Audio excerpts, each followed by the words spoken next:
Just say no.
Welcome,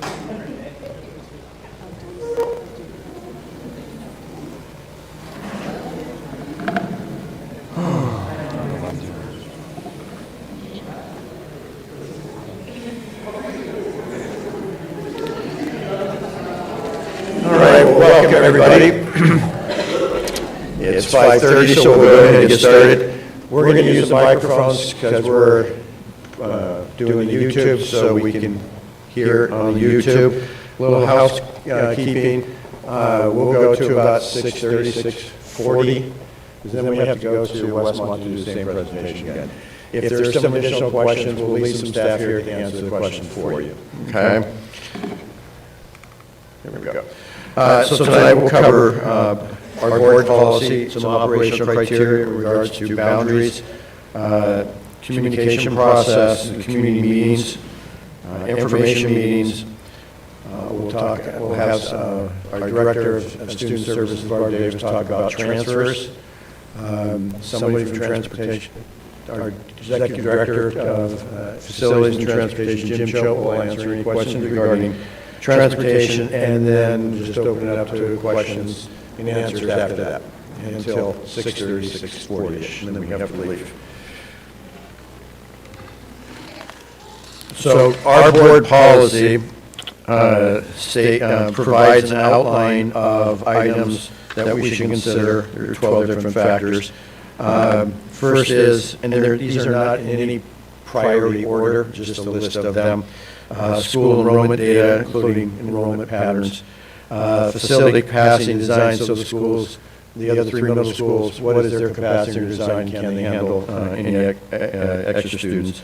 We'll look at school feeder patterns, if there's any state or county mandates that we are required to follow, community input, and I'll get to that momentarily.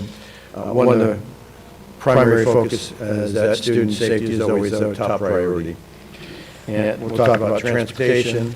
Since this is a district-initiated process, the district will provide transportation.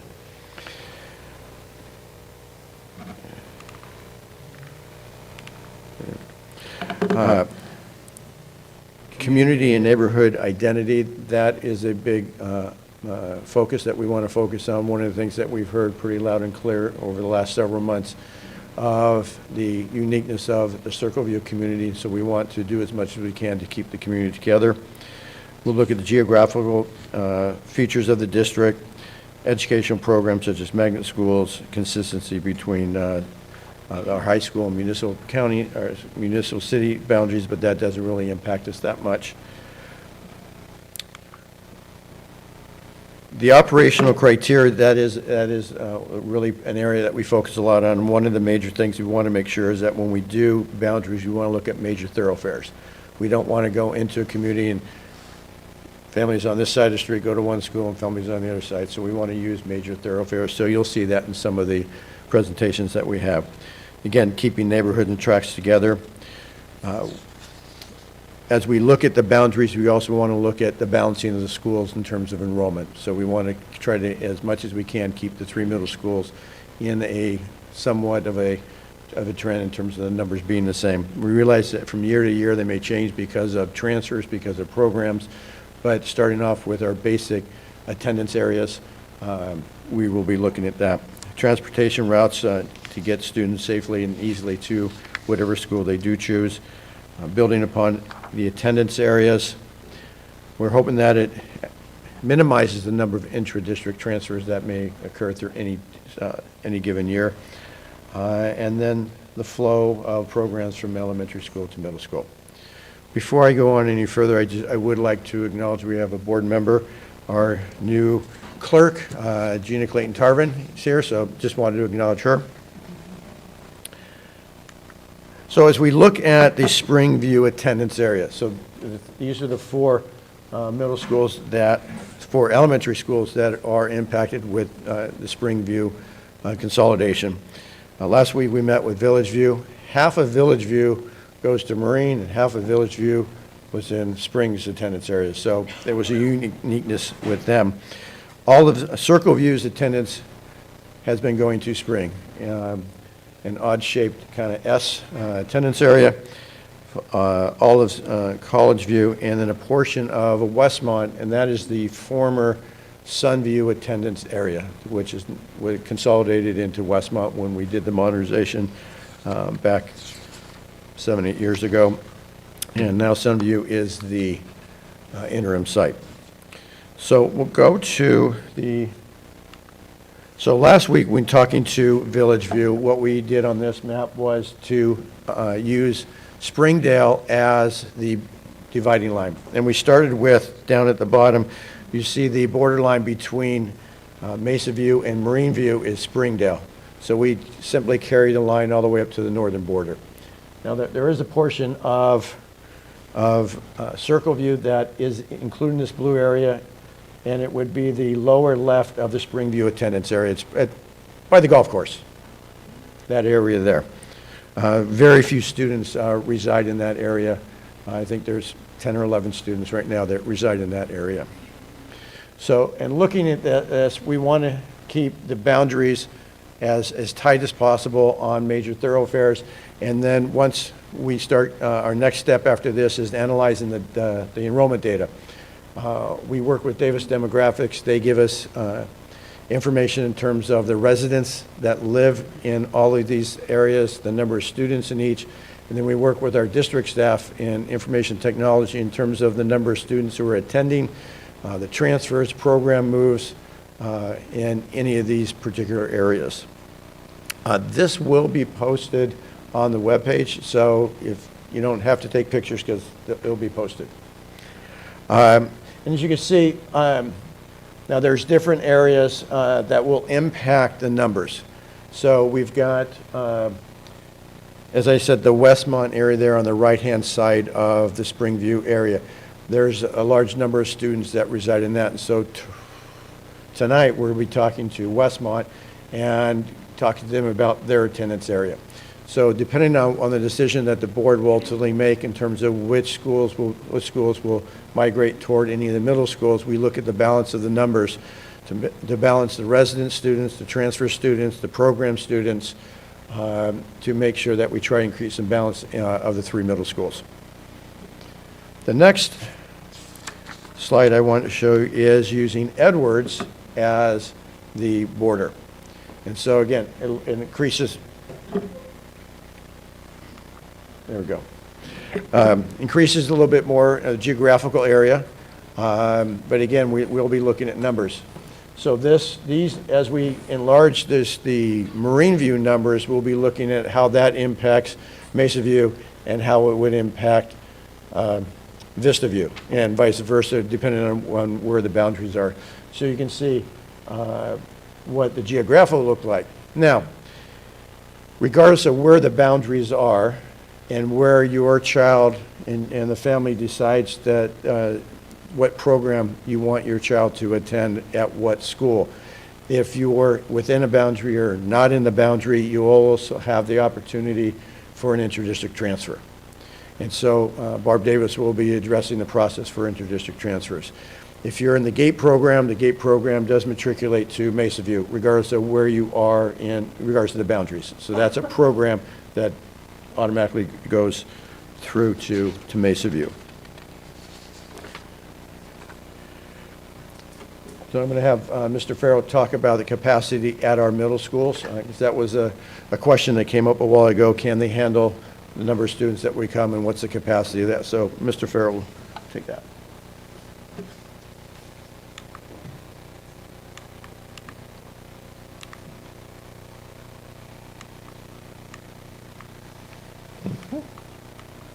There we go.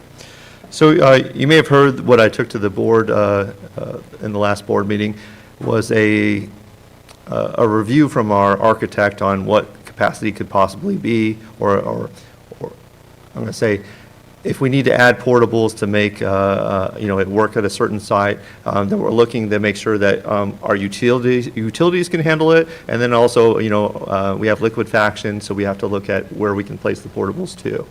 And so I brought to the board 3 different ideas for each of the middle schools to add capacity.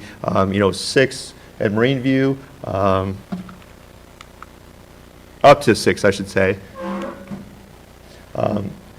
currently 5 on this map for Mesa View and 6 over at Vista View. Will we need all 6 at each site? No, we will not. But I also just want to do my homework to make sure that, depending on how these boundaries lay, that we're able to fit the need of the community. And so, again, this is up to. This isn't saying that I'm definitely going to drop 6 portables at every single site and fill them up with portables. This is just a quick review from our architect and our staff to make sure that if we need to move or pivot, that we can, and we can make sure that we can fit whatever the need is for the school district.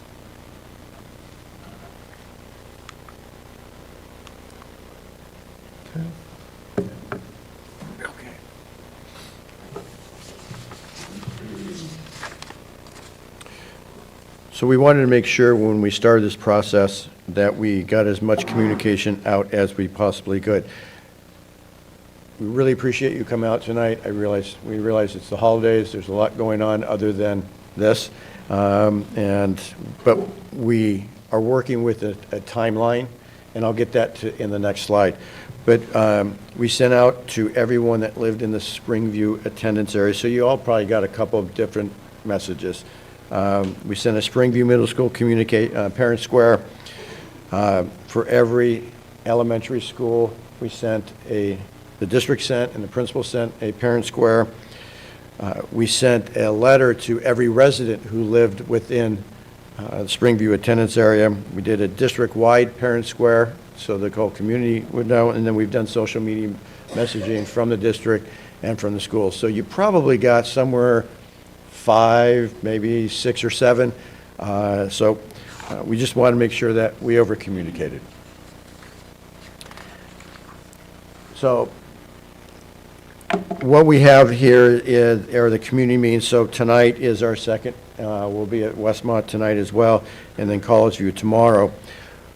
When we come back from the holidays, I'll be giving a updated board presentation on the conversations of the 4 elementary schools, and then it'll be followed by community meetings. So these will be combined community meetings. We'll hold it at Spring, and so on the January 11th or January 18th, you only need to attend one.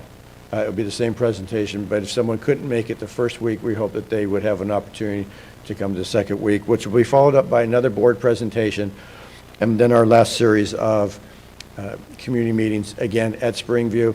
And again, you only need to attend one.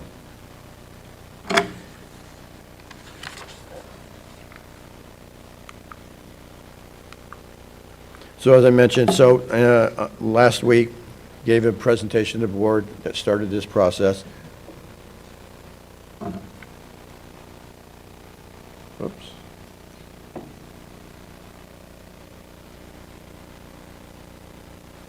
Nope, keep going. There we go. So we gave a presentation to the board on December 12th, and then this week we're giving the elementary school community meetings, followed by, again, as I mentioned, we come back on January 10th, which is our first board meeting in January, which is a Wednesday. So just to put that out there. And then we'll have our combined community meetings on the 11th or the 18th of January, followed by a board meeting on the 23rd. Again, the second series of community meetings. And then to conclude the process, February 13th will be the final presentation and a public hearing as part of the agenda. And then the following week, or the following board meeting at the end of February, will be the board approval. Now, the timeline works within current structures that are already in place. So our transfer window starts February 1st, which is in the middle of this process, but ends on March 31st. So if this process ends at the middle, at the end of February, it's in the middle of the window, still have opportunity. So as we're going through this, if someone wants to submit a transfer request, you can say, I see where the boundary is going to be, want to submit a transfer request before the window closes, before the board makes a decision, or do it after the board decision. It's not going to make a difference of when you submit your transfer, because it's a process that we use that Ms. Davis will explain. We also have obligations to inform our employees, our teachers, who will be moving as the kids move.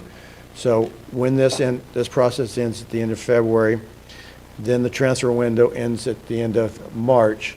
We got to start figuring, we'll know for the most part where the kids are going. So once the kids are identified which school they'll attend, then we have to start moving the staff. And so once we get the staff to be moved, and that takes a process because we're bound by some contract language, and there's a process of how we identify what sites those teachers will go to.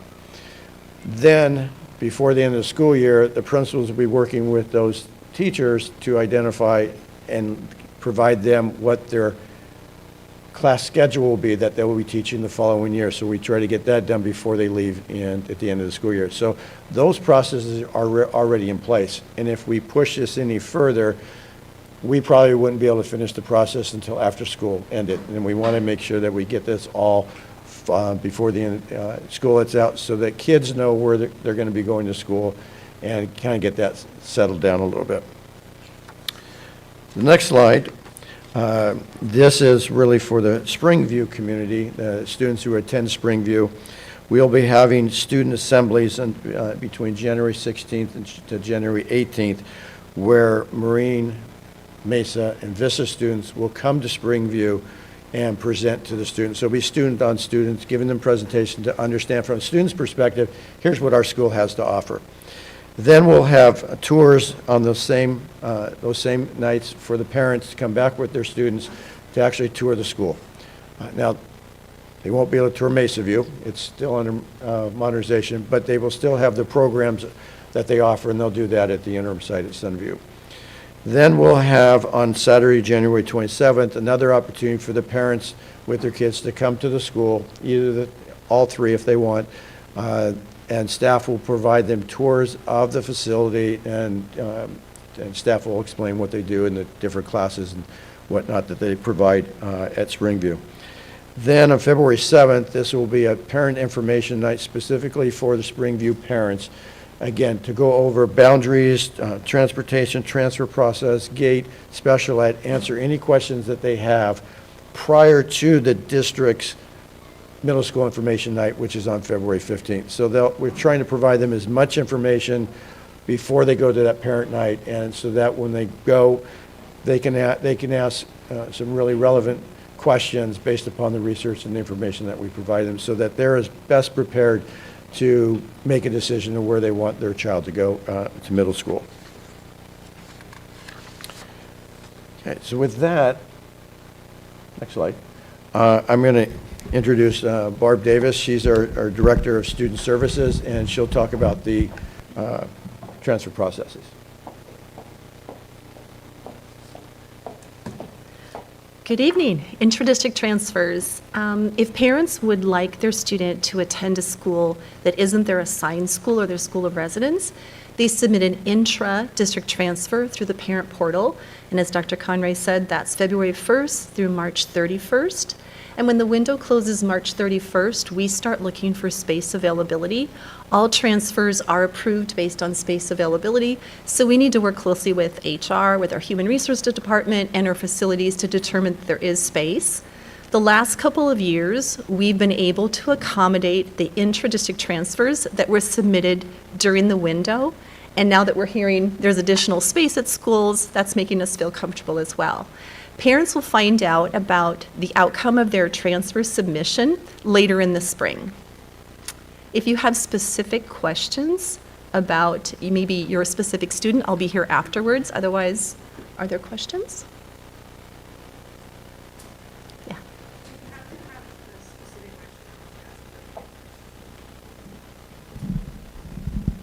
Do you have to have a specific rationale to ask for a transfer? The transfer will ask you if it's for childcare, if it's for a program, if you have a sibling at that site, those types of things.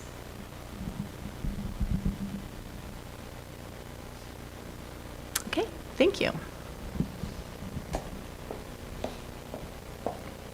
And as Ms. Davis mentioned, with the additional facility space that we have, as Mr. Farrell mentioned, we will have plenty of facility space available, so that we don't see that to be much of an issue.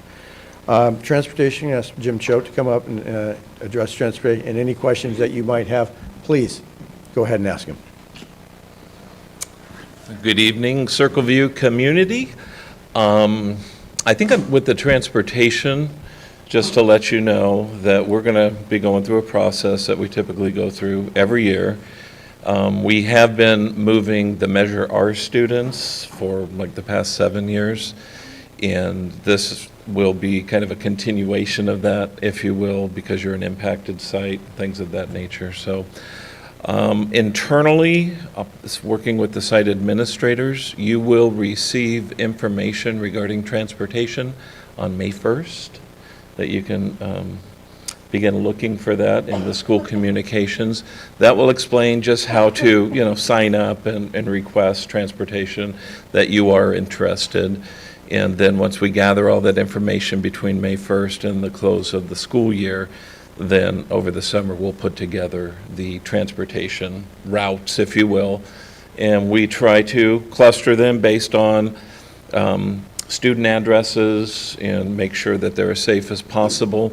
We have a transportation plan on our transportation website, which kind of, serves as the broad outline that allows you to see how we make decisions and so forth.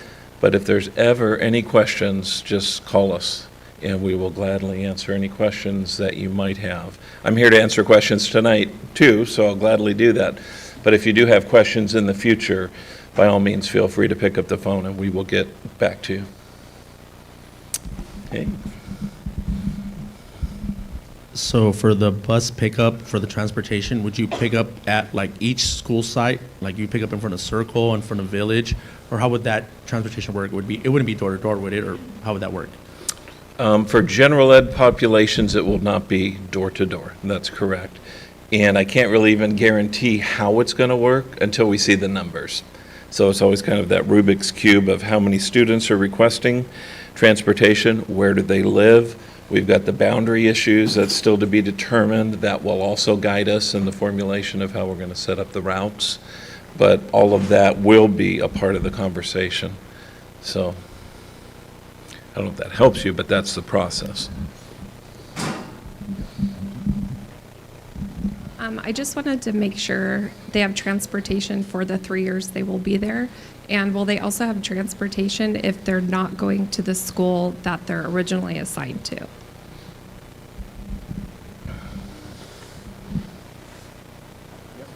The boss says yes. Yes to both, so. Yes and yes. From now on, there's busing to middle school. Okay. Yes. And can you, just so you've been doing it for the Measure R stuff, can you just, how is it working for the Mesa View stuff? Like, where are the pickups right now? Like, just so we can get an idea of what it could look like. Sure. So how it's working right now, we are picking up students within the attendance area of the Mesa View community, if you will. And we have several stops that we utilize, again, based on clusters and where the students are. We also have to work with timing of the schedules. So, in a perfect world, we'd have one stop and, 3 buses picking up everybody and shuttling them across the way, but it doesn't work that way. And so, so far to date, we've been doing this for about 7 or 8 years with the Measure R program, and it's been a non-issue, quite honestly. And I anticipate moving forward that would be the case. Okay, sorry, follow-up question. Yeah, by all means. Where are the pickups right now for Mesa? Just as an idea. I know those will I don't be the have that same for with here. me. Okay. I apologize. We do have one here. Do you have the schedule? No, we have a pickup here. Oh, okay. Yeah. Again, they're scattered throughout the district. Yes, using the school as a main hub. Says the ex-principal of Mesa View. Oh, that's right. All right. I have a question. My daughter's in first grade, so it's a long way off, but would busing still be a thing for 3 years in middle school in 5 or 6 years? Apparently, the answer is yes. Yeah, this is recorded. All right, any more questions? Okay, I think we're good. Again, any questions, feel free to call us and to look at that transportation plan. Now, we have representatives from our teaching and learning department, so if you have any questions about academic programs, we've got our director from special ed, so if you have any questions about special ed. Oh, my time's up. Any questions at all? We want to make sure. Let's get the microphone so they can hear you on the... I see that there's two different map proposals. How did you choose that, and how did you pick, to split the Circle View community from one map to the other map? We looked at the major thoroughfares. So Springdale being one, Edwards being the other. So those are the two north and south borders, main thoroughfares. So that's what we used. That's to start with. We could have gone east-west and gone Edinger and Heil. We felt this was a little cleaner to present to begin with. We're open to hearing what recommendations, suggestions, because we'll take that back as well, is looking at numbers. We could have ended up having 20 maps here, and it really didn't provide as much. It didn't make much sense to show a lot of different things, because we could have done one square and one square, but we wanted to hear from you. So we started with the major thoroughfares where it combined the most students in those areas. What's the best way to hear our voice for that? Do we send an email, or is there going to be a survey? How do we say, hey, we pick A over B or B over A? What's the best way to let you know? Tell me. You can tell me tonight. You can send me an email. We're gathering the input, because right now, when you look at this, it's, well, I live in that one, I like to go, be in that one versus that one. But we're having our demographer provide information on residents that live in the area, because we're also looking for the future. We've got our district, say, demographer. She's got all the data of where current students currently reside now, and how many students are in each household, how many students are attending which of these middle schools and the elementary schools, which ones are in current transfers, which were in programs, so that will transfer to different schools. So we have to combine all of that and see how it lays into these maps, and any other suggestions that somebody might have as well. Sorry, one more question, sorry. You got the microphone. The middle schools do have different start times. Will those start times be adjusted after the changes have been made, or we're going to keep the start times the same as they are now? I can't answer that yet, because I haven't addressed that with the board yet. Because I think two of them have the same, and then one is different. I have a question. I have the other mic. I recognize that the boundaries for elementary school are kind of jagged and unusual, but I mean, is there a reason why you didn't keep the school communities together when thinking about where to send them to middle school and use thoroughfares instead? I only say this because obviously what you hear from your kids is they just kind of want to be with their friends. I mean, we talk a lot about social emotional learning and community building, and as you've heard from all of our communities, we have really strong communities. I'm just sort of wondering why not keep Circle View, whichever school we choose, together.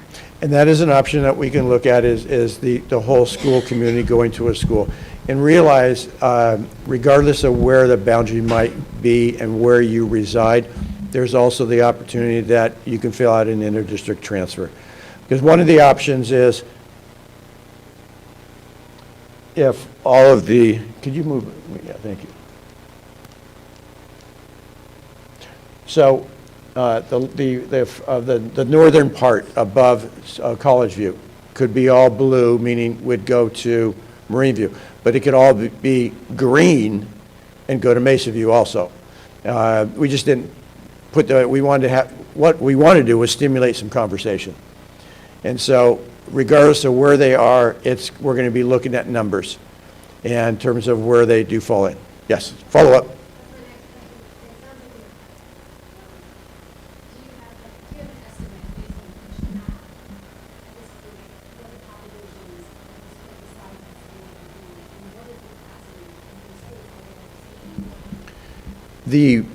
When we look at prior enrollment for the schools, I think Mesa View,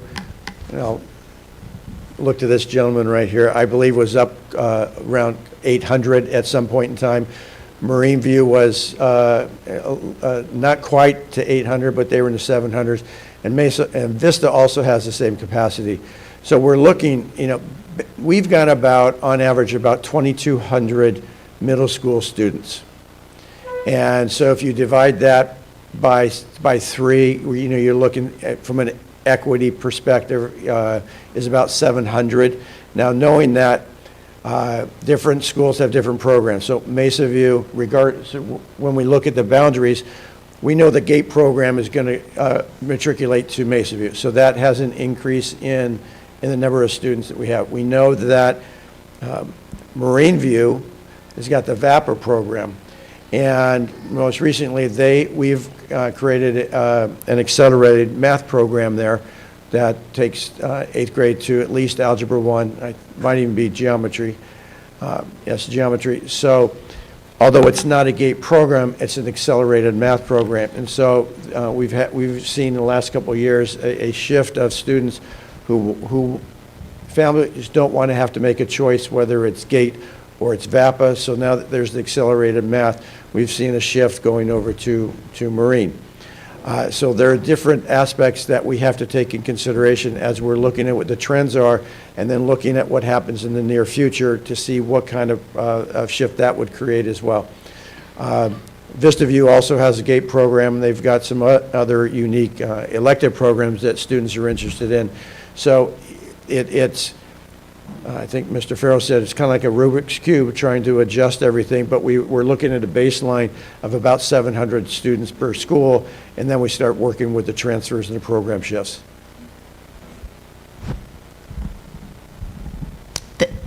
This is on. Specific to the GATE program, are we still looking at elementary schools being feeders into the 2 specific middle school GATE schools? Yes. So, well, Go my ahead. child's a transfer into Yep. Circle, but college is a feeder to Vista currently. So how would that be looked at or changed, or is that being looked at? I'm going to let Dr. Hofer address that. She's the Assistant Superintendent of Ed Services, so she can address that better than I can. That's a great question, and thank you for asking it. We will reevaluate our feeder patterns. We have feeder patterns that matriculate into middle school GATE programs as a base. If we look at going from 4 middle schools to 3, right now, 2 of the middle schools go to 1 GATE magnet, 2 go to the other, kind of more or less is the easiest way to think about it. So we will be going back to reevaluate because now we have a lot on one side and a smaller Vista View footprint. You can tell just by looking at that. So once it's decided, then we'll go back in and look. But we do always, we take transfers and accommodate those transfers accordingly.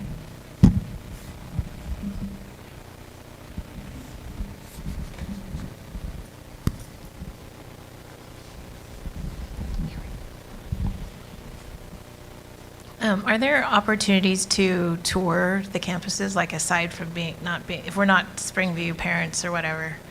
Are there Those gonna be dates kind that we're of- having the tours are open to anyone. Okay. So although that we geared it towards Springview, they're available for anybody to tour. Now, if I wanted to do an interdistrict transfer, and it's not for childcare, just because of a program, was that a viable reason? Or if it's just because I like a teacher there? Or do I have to have a good reason to get an interdistrict transfer? Within the district. If I'm transferred within the district, what if I don't have a good reason? Maybe I just like the teacher there. Is that okay? Any teacher in specific you're referring to? You would state your reason, but again, we were able to accommodate the transfer requests that were put in during the window. So state your reason, and if we have space, it's based on space availability.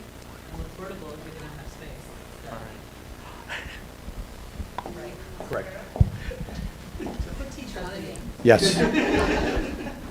We will have facility space available. Yes, it is. Any other questions? Yes.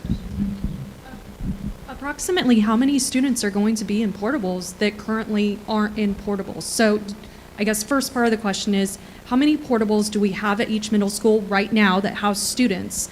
And after this, how many students will be in portables because of the consolidation? I'm going to let Mr. Farrell respond to that, but I'd like to preface it before he starts. We have a lot of capacity that exists currently in our middle schools. So as we look, we want to make sure that we maximize our master schedule and the students that are in classes. So theoretically, we're going to fill classes up, and then, we'll have teacher assignments if needed in the portables. So I'm not saying that we actually have to have portables. We have capacity to add portables. So, and open classrooms now. Yes. We have open classrooms. We have classrooms that are not utilized the entire school day. And we have classrooms that are not to our contractual limits. So middle school class limit is 32. I was visiting middle school today, and a lot of classes around 28. So again, there's capacity within the existing master schedules to accommodate more students, and there's classrooms that are not being fully utilized during the course of the day for a variety of different programs. And then these maps will be available, online, so you could actually kind of look and see where the portables are, and then where we would add additional possible portables. Yes, those are. Yes, that's correct. And you'll be able to see them if you did even a Google map of the school site.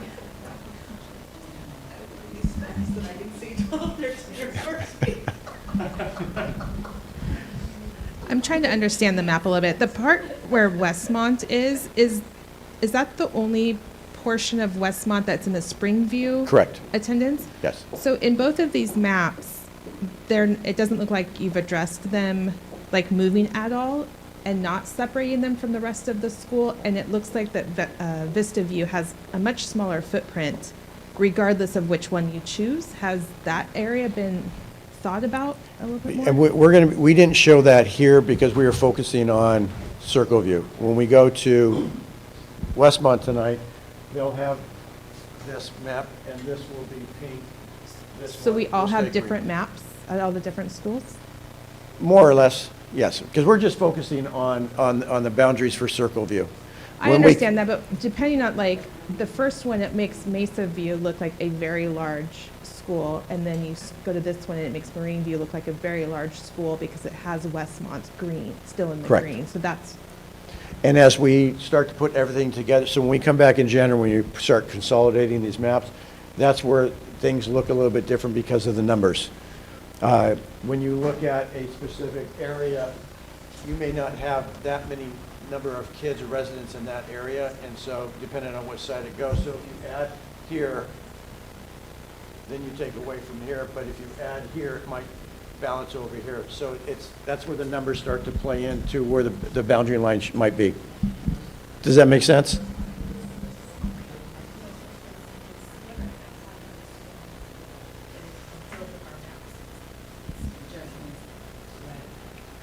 And some areas are higher concentration of families and residents that live in a certain area. So when you move one, it balances off the others. And so that's, right now we just wanted to focus on Circle View.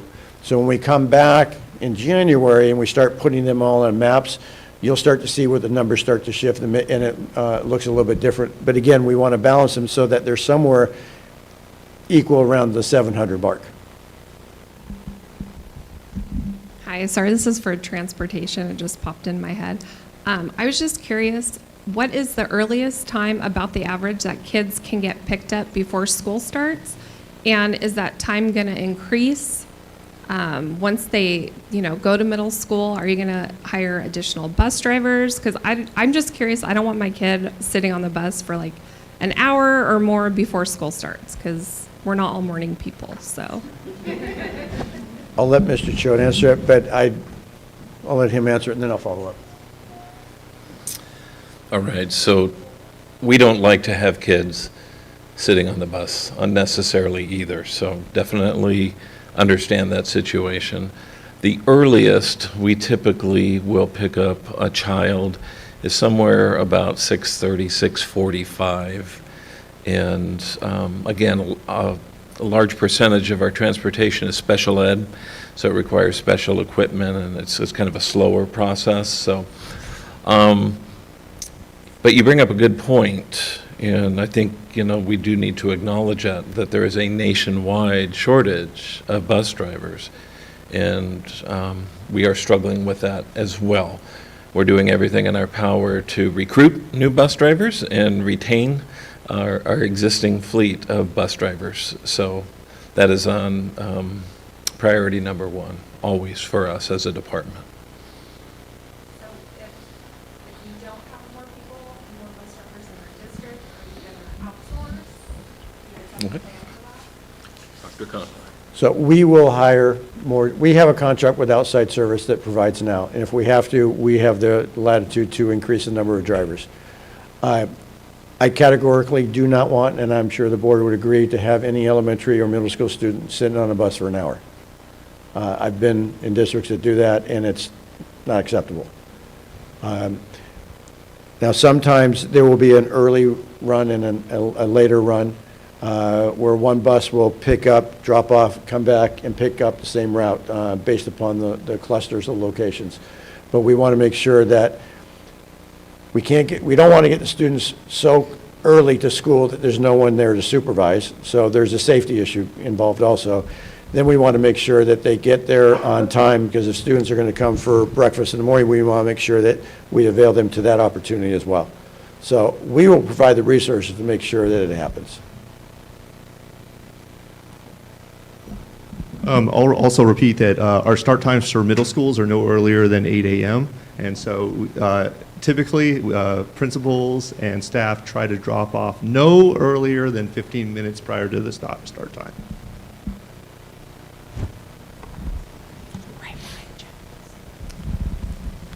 I think you addressed this earlier, but the logic is kind of escaping me. And I understand these maps are not final, but what's the logic of splitting the green section on the left and Mesa View proper?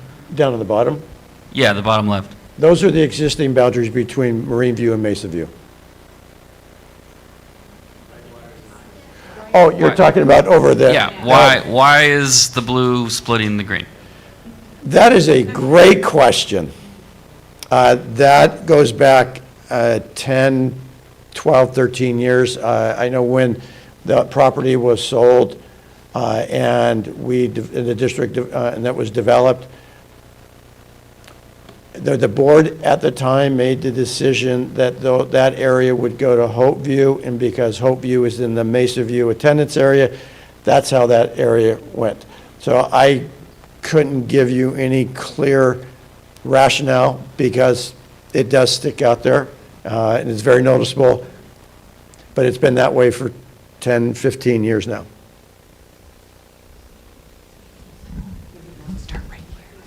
Yeah, following on that question, has there been any, it sounds like, on one hand, we're saying there's a lot of flexibility because there's room, but on the other hand, if each school community wants something that doesn't really work with the other school communities, it may not work out that every school community gets a choice. Has there been any conversation about these other elementary schools and whether they might go to a different middle school also?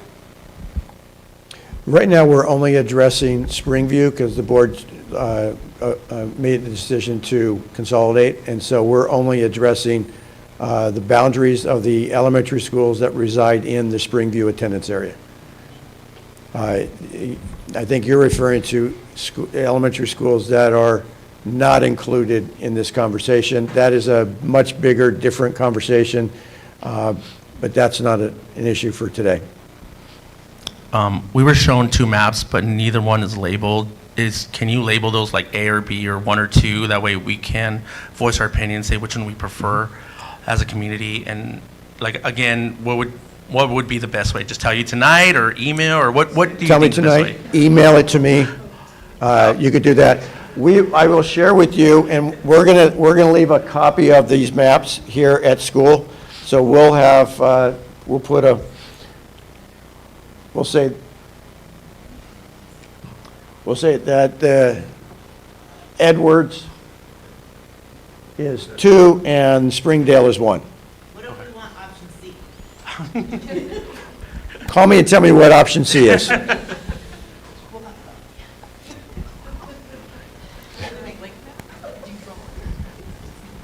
So you said when talking about the Brightwater community, Yes. those kids go to Hopeview and they stay together and go to Mesa View. Correct. But that's not the same logic that you're applying to every other community. So are you going to then reevaluate that Brightwater thing or apply that logic across the district? That may be. That could be option C, and that will be a conversation that the board will ask, if they ask the same question, that we'll have the conversation about. Well, we have a board member here now, so she knows that it's going to come up, so it will be a question because it is out, and that isn't. Reevaluate that island?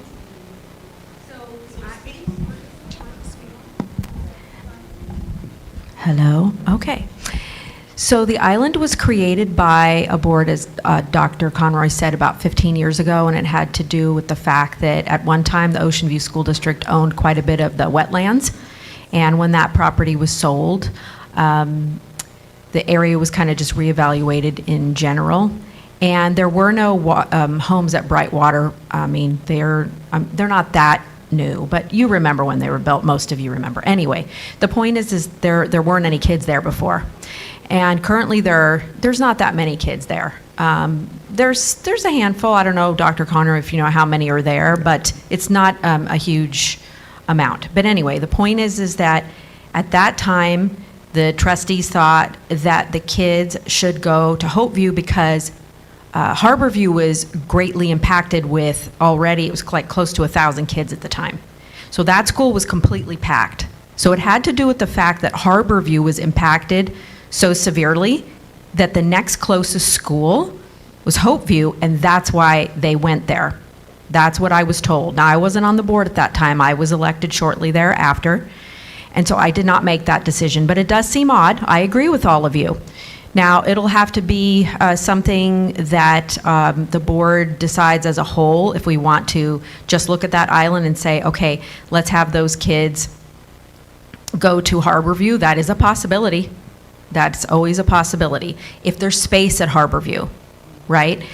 But then it opens up a whole other discussion, just like these that are happening right now. That would then have to happen with Harborview, with Hopeview. Everybody would have to be engaged for this small piece of land. It looks kind of big, but it's not because there's not that many kids in there. So is it a possibility? Yes. Is it going to happen? I cannot tell you it's going to happen. That would be a discussion that would be agendized by our board president, who's Jack Souders this year. That doesn't mean, though, that other trustees can't say that we'd like, I can ask Trustee Souders, hey, can you put this on the agenda as part of the discussion we're going to have? I can most certainly do that. If you'd like me to, would you like me to? Yes. Okay, I will do that. And Dr. Conroy's here. He puts the agenda together with President Souders. So we can look at it, but that doesn't mean that it's necessarily going to happen. And I have to say that I agree with Dr. Conroy that this is a certain specific discussion that we're having about where the Springview kids are going to have the opportunity to go.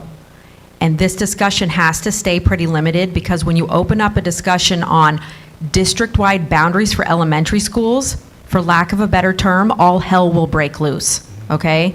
People will get very upset and it will affect the entire school district. I can tell you President Souders is not going to have interest in that. I can already feel it. Because when you start changing boundaries everywhere, you have to open up a new committee. We don't have a committee for that. We'd have to open up a school reboundering committee, and we're not, at this point, we're not taking that into consideration. I hope that makes sense. Yes. Microphone. I appreciate that, and I can totally see that. I just think neither of these maps, I think this is what she's talking about. See, I don't know what she's thinking, but I think we would just like to see a proposal that keeps our community going to a single school. I'd be interested in what you find better, Marine or Mesa. I just think we'd be interested in having something where our school is in one middle school together on the table. And that's part of this conversation, is to hear that, because then we'll come back and we'll have, there's two very easy proposals then to keep the entire community together. So that's one of the proposals is to keep the community together, which would take them to Mesa View. A second proposal would be to split it and more kind of benefits proximity. For example, if you live in this track here, you are closer to Marine View. That was kind of the second option you shared with us. So, and then we're also focusing on balancing the school, so the schools can remain equal. That's something that we have to be mindful. You don't want a school at like 400 and a school at like 900. Correct. And then if all these plans don't work, intra-district transfer is always an option. And what I'm hearing is that the last few years, we have not been denying intra-district transfers that are in the window at the last period. Though that's just the history of it. Correct. Okay. So the same conversation similarly that you're sharing applies to Westmont. So when you look at the Westmont area there, all those kids are going to elementary school with Westmont students. Currently, they all come to Springview for middle school, and the pink area of Westmont goes to Vista. So it's a similar conversation. Right now, their community is split. So the conversation we'll be having with them is the same thing. You want to continue coming south and going to end up being Mesa View, or they're more interested in going with their elementary friends and going to Vista View. So similar conversations, but we wanted to spur on some conversation to see where this is at. We can keep the whole communities together. We have to look at how that works out with what the trends are that have been taking place in the last 3 to 4 years in terms of transfers, program involvement for both Mesa View, Vista View, and Marine View. So, all of that. We tried to accommodate everybody, but we've got to make sure that we create some type of a semblance of balance between the three middle schools. Dr. Conroy? Yes. I just wanted to mention that one of the things that we did back in 2022, when we looked at consolidation, when we first started looking at consolidation, the first schools that we looked at was actually Oakview. The Oakview children had been split up into 4 middle schools. A quarter went to Marine, a quarter Mesa, a quarter Vista, a quarter Spring, approximately a quarter. And that had come from a board back in the 80s, I believe. They were trying to do some kind of, voluntary desegregation. Well, I didn't think that was fair, actually. I thought it was kind of inequitable to the children of Oakview. And so in 2022, I was the president that year, I decided to have the community look at, and now President Souders and Vice President Singer were on a subcommittee, which they continue to be the subcommittee for consolidation. They went and they spoke to the Oakview parents, and they said, would you like your children all to go to one middle school? And some parents were against it. They wanted to keep going to the 4, and the majority of the parents said, yes, we'd like to have them go to one middle school. So now all of the kids from Oakview go all to Vista View. So that was a decision the board made in 2022. So we do hear from the community and what's best for the kids, but we look to our experts, like Dr. Conroy and Dr. Hofer and all the others that are in the room, that give us the information to make the best decisions for the kids for their academics. Sometimes schools are split, sometimes the kids all go in one group, but ultimately, I think we'd like to keep the kids together, but that will be a whole board decision, and so we can talk about it at a board meeting, and we'd like to hear from you.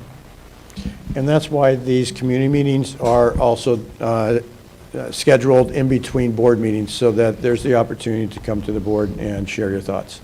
Yes. So I feel that Circle View has already been split this whole time, just with the GATE program in general. We have a big chunk of our students from Circle View go to Mesa View, and they don't really know a lot of other students other than the other GATE students that they may have one of their 6 classes with once they go over there.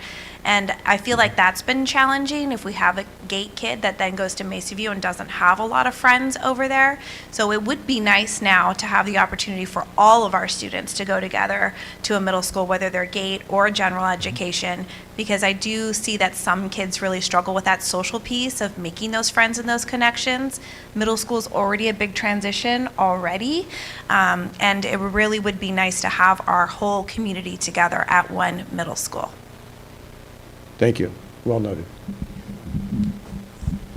I just had a question. When is Mesa View supposed to be open back on campus, their campus? Beginning of this next upcoming school year, 24-25. Okay, so do we get a guarantee for sure? Because I would hate for my kid to have to go to Sunview for a year and then have to move again. So I just, for sure. For sure. Every school has 1 year at the interim site, and then they open up coming the next September. Okay. For the next school year. So absolutely. Just before your question, we got about 15 minutes, so just want to give you a time frame. Yes. For the map with Westmont being green right now, and you said that when you're going to Westmont, you're going to show them the green version and then the pink version. Correct. So do any other colors change on their map? We will be, again, we will be just talking to them about the impact for them. When we put all the maps together and come back in January, we will have options 1, 2, 3, 4 with pink and green so that everybody can see, and we'll be able to talk a little bit more into the specifics. We'll be able to talk about the balancing and why maybe one option doesn't work because maybe one school will be 500 and then we've got a school of 800 plus, another school of 700. And then that's what we don't want to get into. And those numbers, we hope, will include the trends of transfers, intra-district transfers, will include the program changes, transfers like the GATE program, and then any other criteria that's involved with the enrollment pieces.